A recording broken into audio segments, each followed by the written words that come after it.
Waktunya bersaat teduh dengan Tuhan melalui bacaan Alkitab satu pasal sehari dalam kitab Nabi-Nabi Besar bahagian kedua, seri yang ke-26. Kitab Yeremia pasal 26 dengan perikop Yeremia mau dibunuh karena menubuatkan kemusnahan bait suci dan Nabi Uria dihukum mati. Mari baca Alkitab, mari dengar Alkitab, dan mari lakukan apa yang Allah firmankan di dalam Alkitab. Maka iman dan pengharapanmu tidaklah sia-sia. Tuhan Yesus Allah Putra, Alfa dan Omega, Tuhan atas hari Sabat memberkati, dan Allah Roh Kudus akan menuntun untuk memahami. Salam kasih dan doa dari Rumah Produksi Endang Silitonga Tanjung Bible Audio Ministry. Mari memulainya dengan doa dalam hati.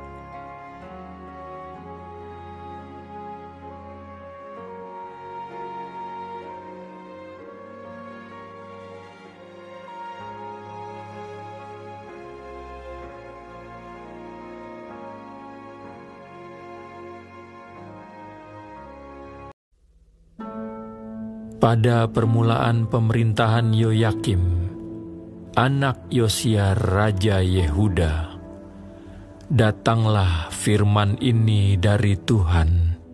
Bunyinya, beginilah firman Tuhan. Berdirilah di pelataran rumah Tuhan, dan katakanlah kepada penduduk segala kota Yehuda, yang datang untuk sujud di rumah Tuhan, segala firman yang kuperintahkan untuk kau katakan kepada mereka. Janganlah kau kurangi sepatah kata pun. Mungkin mereka mau mendengarkan, dan masing-masing mau berbalik dari tingkah langkahnya yang jahat. Sehingga aku menyesal akan malapetaka yang kurancangkan itu terhadap mereka, oleh karena perbuatan-perbuatan mereka yang jahat. Jadi katakanlah kepada mereka, beginilah firman Tuhan. Jika kamu tidak mau mendengarkan aku, tidak mau mengikuti Tauratku yang telah kubentangkan di hadapanmu, dan tidak mau mendengarkan perkataan hamba-hambaku, para nabi, yang terus-menerus kuutus kepadamu, tetapi kamu tidak mau mendengarkan, maka aku akan membuat rumah ini sama seperti Silo, dan kota ini menjadi kutuk bagi segala bangsa di bumi. para imam, para nabi, dan seluruh rakyat mendengar Yeremia mengucapkan perkataan-perkataan itu dalam rumah Tuhan. Lalu, sesudah Yeremia selesai mengatakan segala apa yang diperintahkan Tuhan untuk dikatakan kepada seluruh rakyat itu, maka para imam, para nabi, dan seluruh rakyat itu menangkap dia, serta berkata, "Engkau harus mati! Mengapa engkau bernubuat demi nama Tuhan dengan berkata, rumah ini akan sama seperti Silo, dan kota ini akan menjadi reruntuhan, sehingga tidak ada lagi penduduknya?" Dan seluruh rakyat berkumpul mengerumuni Yeremia di rumah Tuhan. Ketika para pemuka Yehuda mendengar tentang hal ini, pergilah mereka dari istana raja ke rumah Tuhan, lalu duduk di pintu gerbang baru di rumah Tuhan. Kemudian berkatalah para imam dan para nabi itu kepada para pemuka dan kepada seluruh rakyat itu. Katanya, Orang ini patut mendapat hukuman mati, sebab ia telah bernubuat tentang kota ini, seperti yang kamu dengar dengan telingamu sendiri. Tetapi Yeremia berkata kepada segala pemuka dan kepada seluruh rakyat itu, katanya, Tuhanlah yang telah mengutus aku, supaya bernubuat tentang rumah dan kota ini, untuk menyampaikan segala perkataan yang telah kamu dengar itu.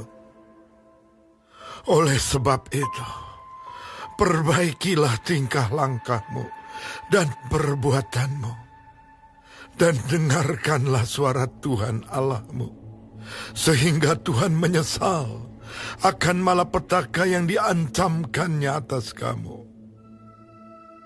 Tetapi aku ini, sesungguhnya aku ada di tanganmu. Perbuatlah kepadaku apa yang baik dan benar di matamu. Hanya ketahuilah sungguh-sungguh bahwa jika kamu membunuh aku, maka kamu mendatangkan darah orang yang tak bersalah atas kamu dan atas kota ini dan penduduknya. Sebab Tuhan benar-benar mengutus aku kepadamu untuk menyampaikan segala perkataan ini kepadamu. Lalu berkatalah para pemuka dan seluruh rakyat itu kepada imam-imam dan nabi-nabi itu, Orang ini tidak patut mendapat hukuman mati, sebab ia telah berbicara kepada kita demi nama Tuhan Allah kita. Memang beberapa orang dari para tua-tua negeri itu tampil juga ke depan dan berkata kepada kumpulan rakyat itu, katanya, Mika, orang Moreset itu, telah bernubuat di zaman Hizkia, Raja Yehuda. Dia telah berkata kepada segenap bangsa Yehuda, Beginilah firman Tuhan semesta alam. Sion akan dibajak seperti ladang, dan Yerusalem akan menjadi timbunan puing, dan gunung Bait Suci akan menjadi bukit yang berhutan. Apakah Hizkia, Raja Yehuda beserta segenap Yehuda membunuh dia?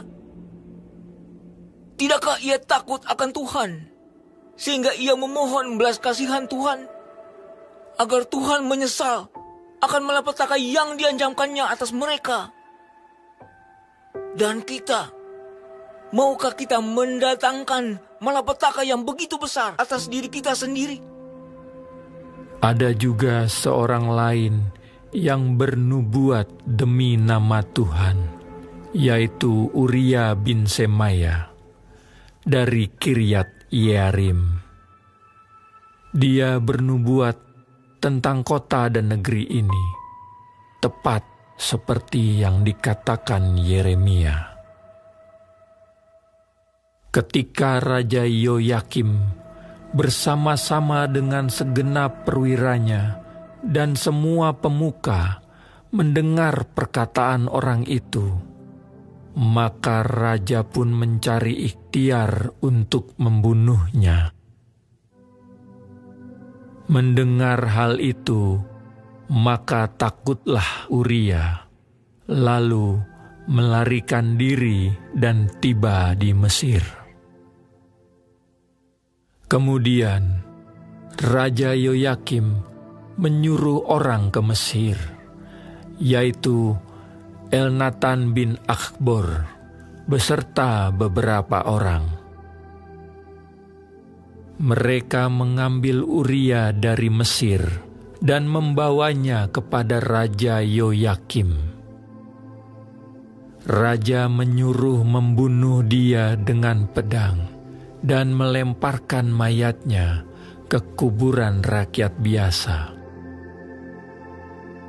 Tetapi Yeremia dilindungi oleh Ahikam bin Safan, sehingga ia tidak diserahkan ke dalam tangan rakyat untuk dibunuh.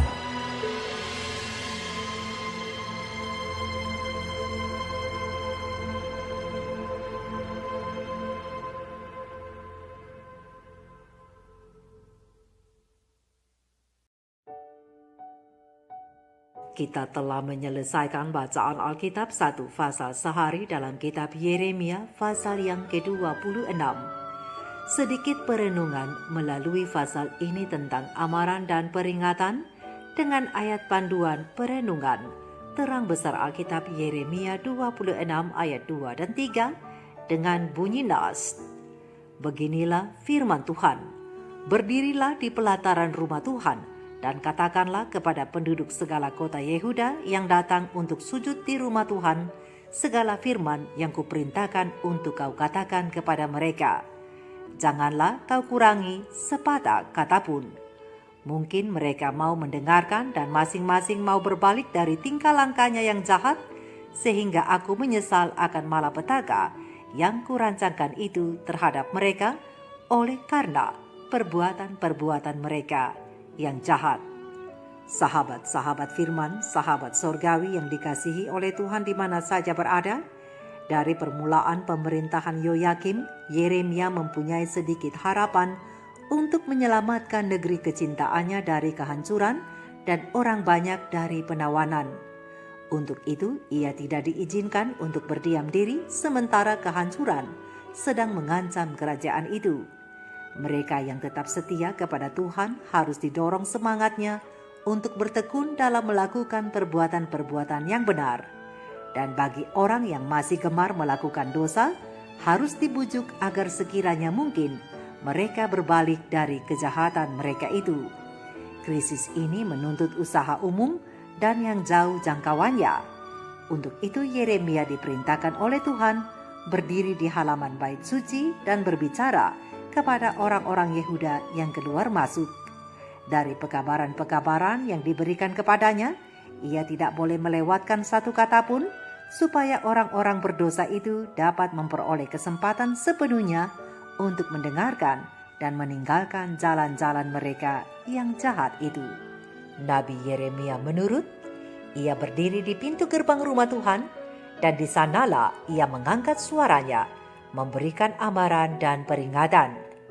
Di bawah ilham yang maha kuasa, Nabi Yeremia memaklumkan, beginilah firman Tuhan, jika kamu tidak mau mendengarkan aku, tidak mau mengikuti Tauratku yang telah kubentangkan di hadapanmu, dan tidak mau mendengarkan perkataan hamba-hambaku para nabi yang terus-menerus kuutus kepadamu, tetapi kamu tidak mau mendengarkan, maka aku akan membuat rumah ini sama seperti Silo, dan kota ini menjadi kutuk bagi segala bangsa di bumi. Berdasarkan terang besar Alkitab Yeremia 26 ayat 4-6. Suatu penolakan untuk mengindahkan undangan rahmat yang kini sedang ditawarkan Allah akan mendatangkan kepada bangsa yang tegar teguk itu hukuman yang telah menimpa kerajaan Israel di utara lebih 1 abad sebelumnya. Dan inilah pekabaran kepada mereka melalui Yeremia. Mereka yang berdiri di halaman bait suci mendengarkan pidato Yeremia itu dan mengerti dengan jelas apa yang berkaitan dengan Silo, yaitu ketika pada zaman Imam Eli, mengapa bangsa Filistin dapat mengalahkan Israel dan membawa pergi tabut perjanjian Allah. Sahabat-sahabat firman, sahabat sorgawi, sahabat-sahabatku, Tuhan merindukan umat-umatnya untuk kembali kepadanya, dan ia mengirimkan perintah dan peringatan melalui hamba-hamba pilihannya. Tetapi umat-umatnya itu terus tidak mau mendengarkan para utusan Allah itu. Selama 40 tahun, Yeremia harus berdiri di hadapan bangsa itu sebagai saksi untuk kebenaran dan keadilan. Pada zaman kemurtadan yang tiada taranya, Yeremia harus menunjukkan dalam kehidupan dan tabiat penyembahan kepada satu-satunya Allah yang benar. Selama pengepungan Yerusalem yang mengerikan, Yeremia menjadi juru bicara Allah. Ia harus menubuatkan kejatuhan keluarga Daud dan kebinasaan bait suci yang indah yang dibangun oleh Salomo itu. Dan ketika dipenjarakan oleh sebab ucapan-ucapannya yang tidak mengenal takut itu, Yeremia masih tetap berbicara dengan tegas terhadap dosa di kalangan atas. Ia dihina, dibenci, ditolak oleh manusia. Dan pada akhirnya, ia juga harus menyaksikan kegenapan nubuatan-nubuatan yang diucapkannya secara harafiah mengenai nasib yang akan datang dan ikut merasakan kesusahan dan penderitaan yang harus mengikuti kebinasaan kota yang malang itu.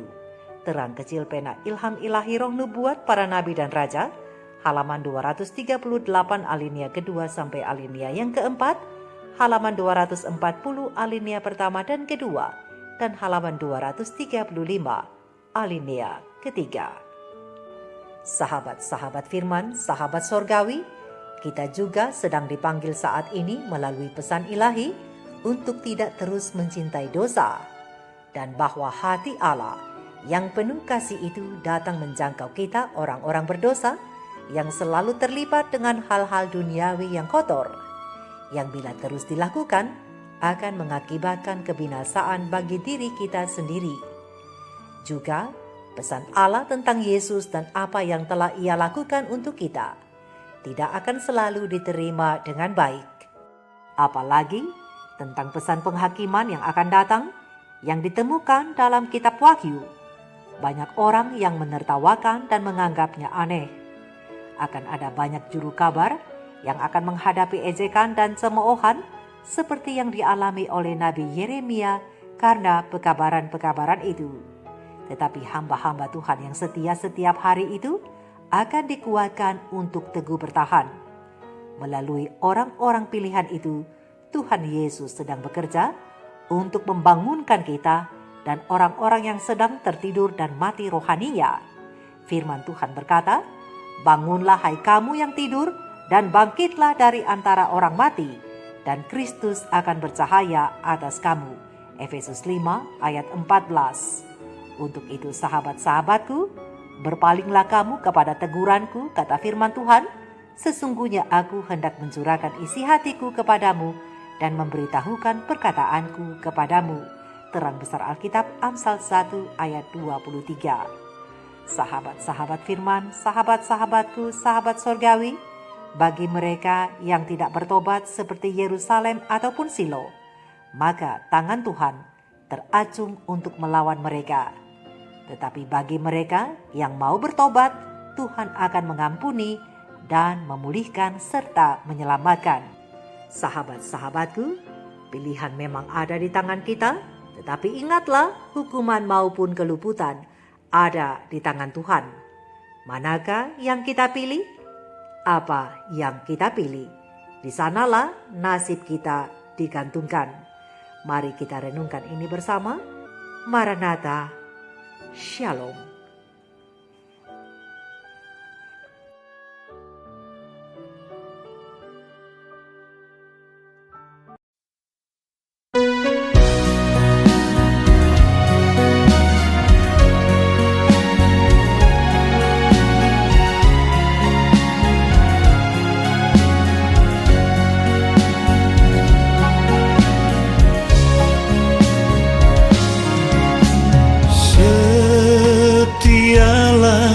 Pada Tuhan, setialah padanya. Hormatilah Tuhan Yesus yang menebus dosamu.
Tuhan Yesus yang menebus dosamu.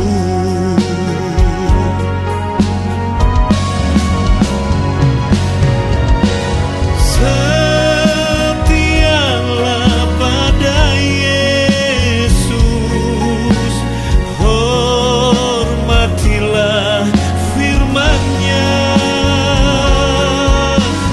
Setialah pada Yesus, lakukanlah firman-Nya. Setialah pada Yesus, hormatilah firman-Nya. Setialah pada Yesus, lakukanlah firman-Nya. Lakukanlah firman-Nya.